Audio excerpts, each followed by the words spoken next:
गाड़ी उधर लो।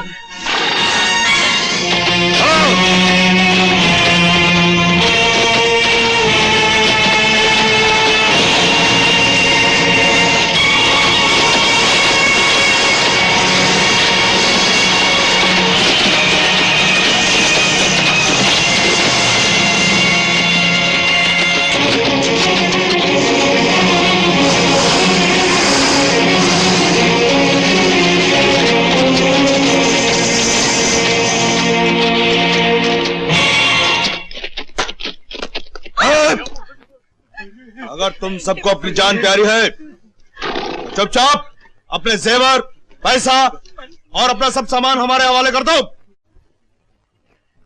अरे बाप रे, तेरा 20 रुपए मर गए। माल निकालो, लाओ निकालो। क्या सोचता है? माल निकाल। जी मेरे पास इसका आप क्या करेंगे? देखो सिर्फ 20 रुपए है मेरे पास। 20 रुपए लेकर बस में सफर करता है। लूट लिया रे। हमारे पास क्या है? निकाल यार। माल तो बहुत ज्यादा है, सौदा बुरा नहीं है। जय बजरंगबली, जय जय जय। नहीं, ये मेरे सुहाग की निशानी है, भगवान के लिए इसे मत छीनिए। निकाल इसे। शुक्र कर मैं तेरा सुहाग नहीं छीन रहा हूँ। निकाल। ये छोकरा किसका है?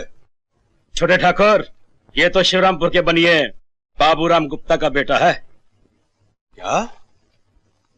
वही गुप्ता जी जिन्होंने हमें राशन देने से इनकार कर दिया था? हा? अरे भाई, तब तो बहुत अच्छा हुआ। अब तो गुप्ता जी जिंदगी भर हमें राशन भी देंगे और रुपया भी। ले चला इसे। मैं आपके हाथ जोड़ती हूँ।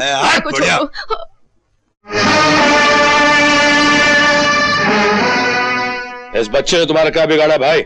हम खुश हुए। भूप सिंह से सवाल पूछने वाला कोई माई का लाल तो है इस बस में?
कौन है वो कमबख्त जिसने हमारे शेर के मुंह से शिकार को छीन लिया?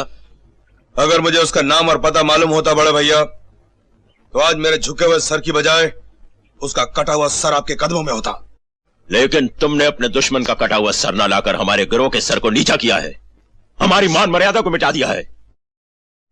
तुम्हें इस जुर्म की सजा मिलेगी। हमारे गिरोह के कानून सबके लिए एक जैसे हैं भूप सिंह। याद है जब गजराज सिंह ने ऐसी भूल की थी तो उसे अपने किए की सजा भुगतनी पड़ी थी, और जब महावीरा ने यही गलती की तो उसे भी मैंने माफ नहीं किया था। और तुम्हें मैं सिर्फ इसलिए छोड़ दूं कि तुम मेरे छोटे भाई हो। नहीं भूप सिंह नहीं, अगर मैंने तुम्हें इस जुर्म की सजा नहीं दी तो मेरे गिरोह के लोगों का मुझ पर से विश्वास ही उठ जाएगा। लेकिन बड़े ठाकुर, ये छोटे ठाकुर की पहली भूल है। भूल ही होती है शमशेर सिंह, और ये मत भूलो कि कभी कभी पहली भूल ही आखिरी भूल हो जाती है। भूप सिंह को अपनी नाकामी की सजा भुगतनी पड़ेगी। मैं किसी सजा से नहीं डरता बड़े भैया। मुझे बस थोड़ी सी मोहलत चाहिए। भवानी माँ की कसम, मैं अपने दुश्मन का नामो निशान मिटा दूंगा। माँ भवानी हमें शक्ति का वरदान इसलिए देती है कि हम उसकी दी हुई शक्ति का सही इस्तेमाल कर सकें, वरना वो हमसे शक्ति छीन लेती है। जो डाकू हथियार होते हुए उसका इस्तेमाल ठीक से न कर सके, उसे अपने पास हथियार रखने का कोई हक नहीं। बंदूक मुझे दे दो। नहीं बड़े भैया, मुझसे मेरी बंदूक मत छीनो। तुम तो जानते हो कि जब तक डाकू की बंदूक चलती है उसकी सांस चलती है। बंदूक के बिना डाकू मुर्दे से भी बदतर होता है। अगर अपनी बंदूक वापस चाहते हो तो पहले जाकर दुश्मनों से बदला लो।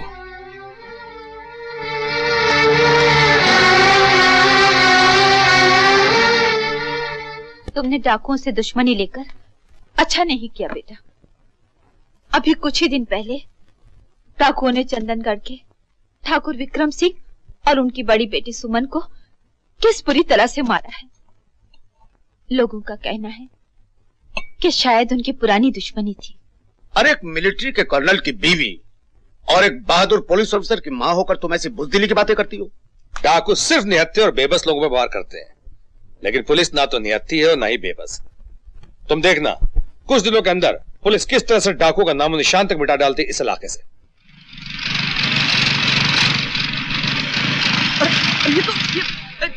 भाई साहब, अरे रुकिए जरा, रुकिए। अरे गुप्ता जी, यही वो आदमी है जिसने आपके पप्पू को डाकुओं से बचाया था। याद है जो बस को लूटने आए थे? जी छक्के छुड़ा दिए इस आदमी ने डाकुओं की। आइए भाई साहब, ये गुप्ता जी है जिनके बच्चे को आपने डाकुओं से बचाया था।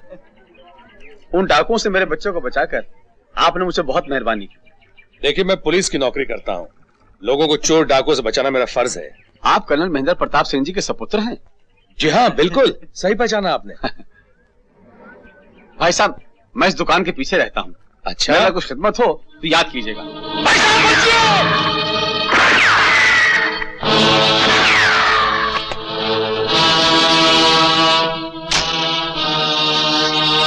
ये तो डाकू है, ये भी उसी बस में था। बास्टर्ड!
ये गोली तुमने चलाई थी? हाँ, लेकिन तुम कौन होते हो पूछने वाले? मैं एक पुलिस ऑफिसर हूँ।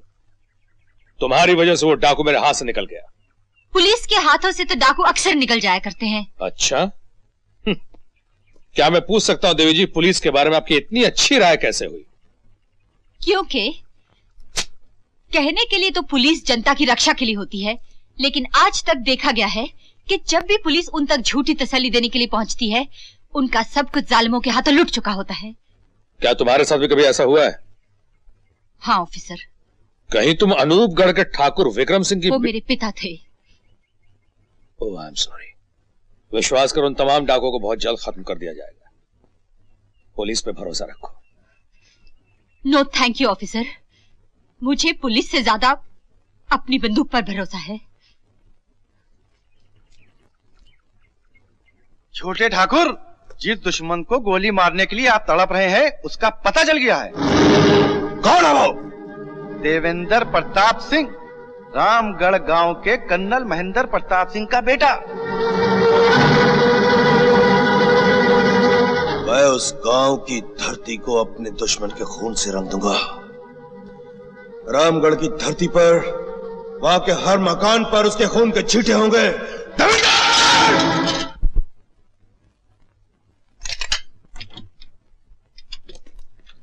क्या बात है?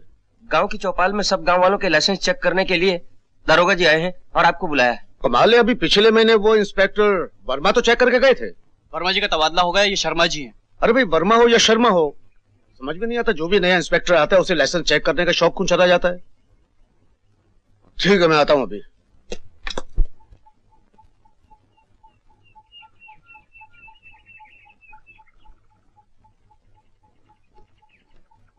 नमस्ते दरोगा जी।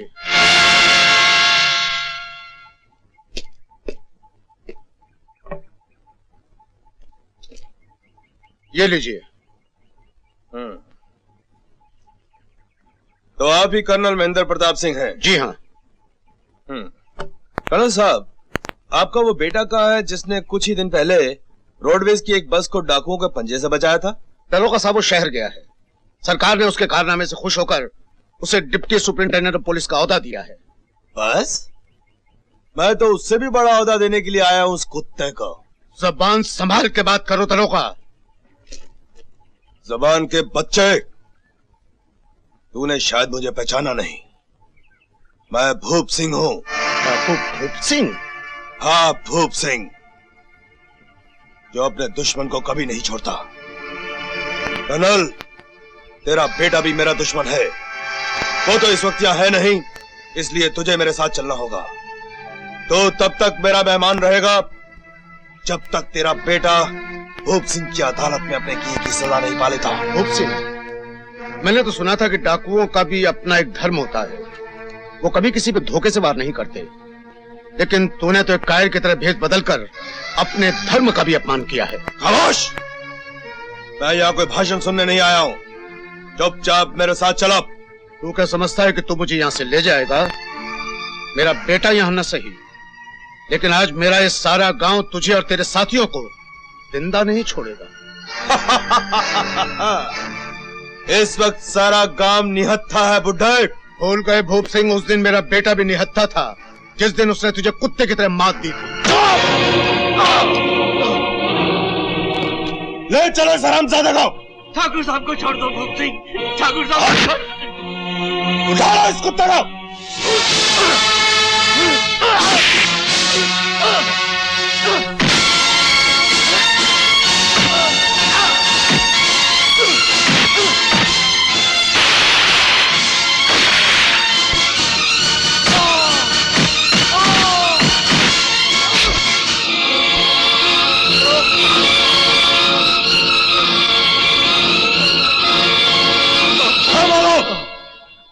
मैं इस बुड्ढे के खून से अपने हाथ नहीं रखना चाहता था, लेकिन इस हरामजादे ने अपनी मौत को खुद ललकारा है।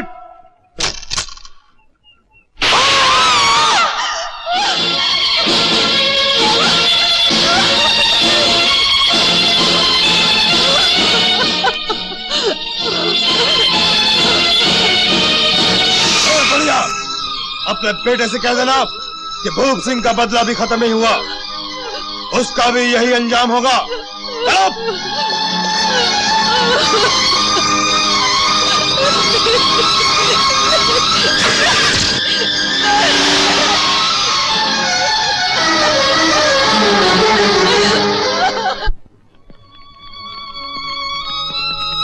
इंसान सोचता कुछ है, होता कुछ है। आज मैं तुम्हें बस वाले हादसे में डाकुओं के पंजे से बेगुनाह इंसानों की जान बचाने की मुबारकबाद देने आने वाला था, लेकिन अफसोस कर्नल साहब की अचानक और बेवक्त मौत। तसल्ली के 2 लफ्ज भी तो नहीं ला सका जो तुम्हारे दिल का बोझ हल्का हो सके। लेकिन मैं वादा करता हूं कि जिन डाकुओं ने कर्नल साहब की जान ली है, मैं उन्हें। सर, आपसे मेरी एक दरख्वास्त है, अगर हो सके तो मेरा तबादला एंटी डकॉटी यूनिट में करवा दीजिए, ताकि जिन डाकुओं ने मेरे सर से बाप का साया छीना है वह मेरी तरह दूसरों का अनाथ न कर सके। इससे ज्यादा खुशी की और क्या बात हो सकती। एंटी डकॉटी यूनिट को तुम्हारे जैसे ऑफिसर की ही जरूरत है। मैं फौरन ही ऑर्डर पास करवा देता हूं। Thank you sir. भूप सिंह बड़ा जालिम आदमी है बेटा, मेरा कहना मानो, उसका ख्याल छोड़ दो। कैसे छोड़ दूं बाबा? जब तक मैं उस नीच को नहीं मारूंगी, मेरे माता पिता की आत्मा को शांति नहीं मिलेगी। मैं तुम्हारे हाथ जोड़ती हूँ बाबा, मेरी मदद करो, किसी भी तरह उस तक पहुंचने का रास्ता बताओ। बेटा भी तो उसके गिरोह में है। मुझे मेरे बेटे को मिले हुए काफी जमाना हो गया है, और अब तो वो मेरे हाथ से निकल चुका है, मुझसे मिलने तक को नहीं आता। लेकिन फिर भी जब वो आया करता था, उसने कुछ तो उसके बारे में बताया होगा।